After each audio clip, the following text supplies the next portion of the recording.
There are many things to be excited about in the county of Worcester because a lot of things are happening. A lot of things are underway to try and address the issues of hunger in Worcester County. And we've tried to play our part here at Worcester State by highlighting what's going on in the community and, in fact, by pinpointing what needs to happen. All of this is in celebration of the 25th anniversary of Worcester County Food Bank. And Jean McMurray, Jean, would you stand, is the executive director of Worcester County Food Bank. And this 25th year is a real important year in the life of the food bank. Not only in celebrating what has been, but in looking forward to what can be. And the mission of the food bank is to help make Worcester County hunger-free. So it's Worcester State College's privilege and joy to be part of that, to jump on that very important initiative. And so we are working hard on that. And it's my pleasure to welcome not only John Orwatt, but Jill DeGillis and Krista Ganella, who are going to share with us from their various perspectives some issues that all weave around hunger, but looking at it today, the high cost of hunger, not only to people who are hungry, but to all of us in the Commonwealth and in the nation. John Orwatt is a colleague of Larry Brown. I happen to have gone to school with Larry, and so when I knew we were doing this forum, I called him up and asked him to come. He had an accident and is not able to be here, but he said, call John, get him to come. I didn't realize John was at Loyola University in Chicago, but nonetheless, I called John and he said yes, and he's come all the way from Chicago to share with us, and he has a very interesting approach to this problem of the cost of hunger, and he is going to share that with you today.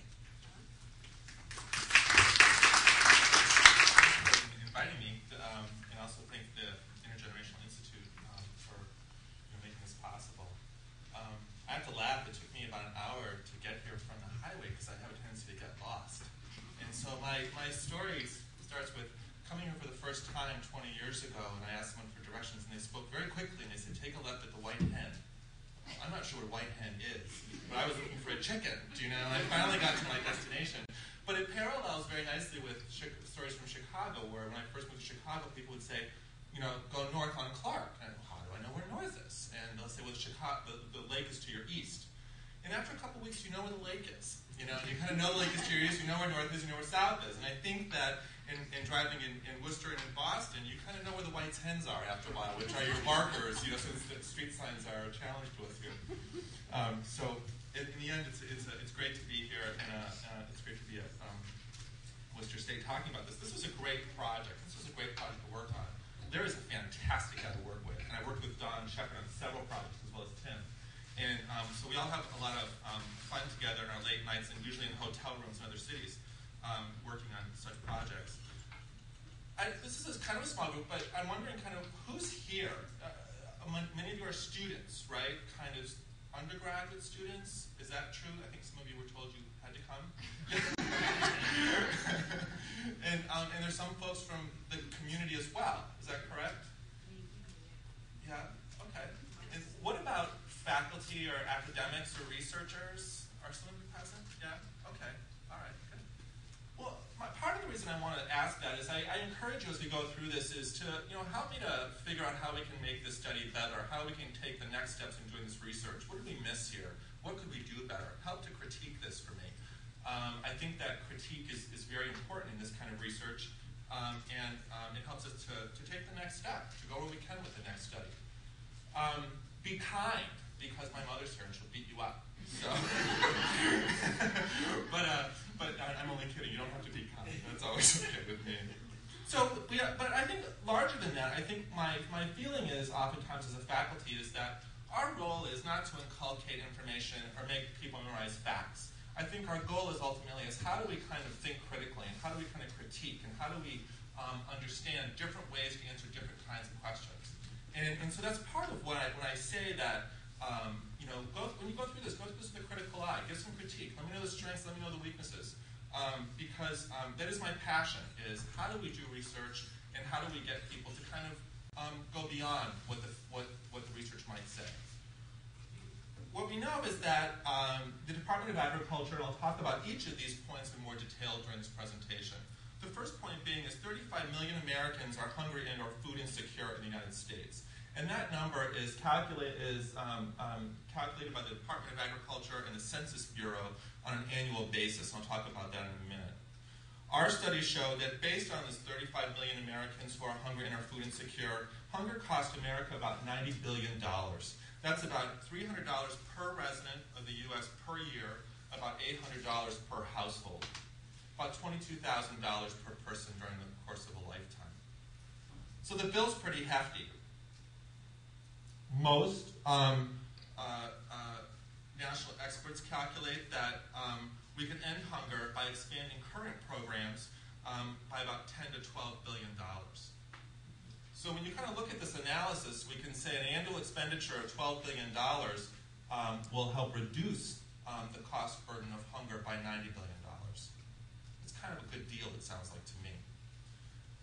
What we're going to focus on, however, is the middle point. And that's the middle point that I want to focus on throughout today, obviously. And I want to go through how we came across these numbers. Because that should be our first question, is how do you know that? Did you just think about that one day? Did you just make this up? What was your methodology for coming up with that amount? So today what we're going to do is we're going to go through each of these points, which is how do we do cost burden calculations? What do we mean by hunger? How do we define hunger? And what are the assumptions and definitions that we made for this study? Many of us would agree is, what do we mean by hunger? Right? I was hungry yesterday between lunch and supper. Right? Both of my meals were pretty big, and I was hungry. That's not necessarily what we're talking about here. So we have to be clear on our definitions. The third thing is looking at the cost of hunger in three areas: charity, illness, and limited learning. And I'll go into each of those and how we kind of came up with different costs for each of those, and then look at the total bill. Well, cost burdens are a compilation, again, of the known economic costs of a problem or a practice. It includes direct and indirect costs, and it uses systematic methods to figure out what those costs are. I'm going to hop ahead a slide for a quick second. I'm going to come back to this, okay?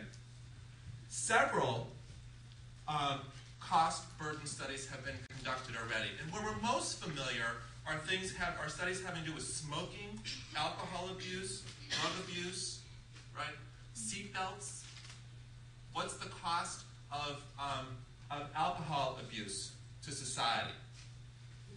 So, did you have an answer? Oh. According to Harwood 2000, which was the most recent study, and I think those are using $1995, it's about $185 billion. Okay? So how do we figure out the cost of alcohol abuse? Well, we're going to want to calculate not just the cost to the person that's abusing alcohol, which could be medical bills, absenteeism, and everything else. We're also going to want to look at what's the cost to society. That person gets into a car accident, hits somebody else.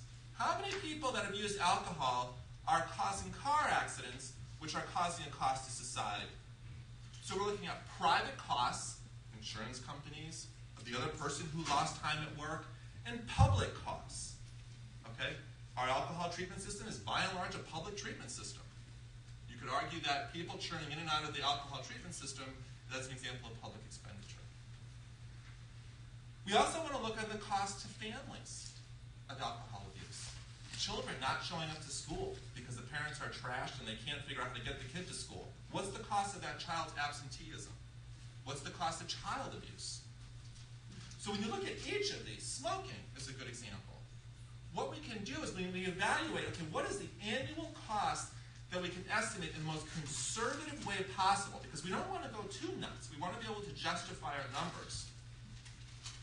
So based on the literature, based on the research we have available to us, what is the cost that we can identify for alcohol abuse?